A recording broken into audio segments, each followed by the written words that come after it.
aka. Ha aka. Ey, bir zo'r g'oya keldi. Ha. Ana u dalada ishlayotganlarni ko'ryapsizlarmi? Ha. Ana shu mehnatkashlarga bir fleshmon qilib, maza qilib, bir kayfiyatini ko'tarib, chiroyli dam olib kelsa, hormaylar deb kelsa qana bo'ladi? Zo'r bo'ladi. Davron cho'ponlashdimi? Yo'qda. Ana cho'ponlarni olinglar bo'lmasa. Ketdi. Hormaylar.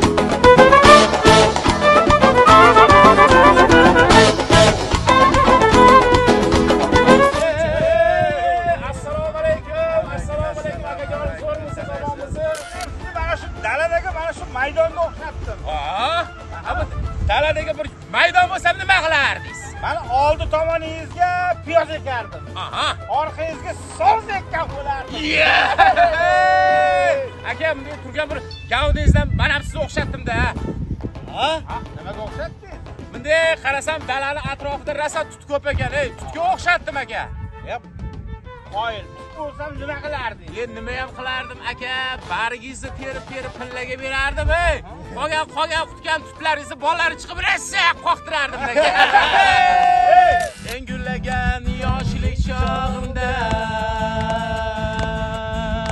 go'zal qo'limda yalala bobo yalla. Sizni o'xshatdim aka. Yana nimaga o'xshatdingiz? Aka aytsam bilasiz hozir. Milliy do'ppimizga o'xshatdim. Milliy do'ppi. Yaxshi narsaga o'xshatdingiz. Voy, milliy do'ppi bo'lganimda nima qilardingiz? To'lka sizni chupron to'yiga olib yurardim.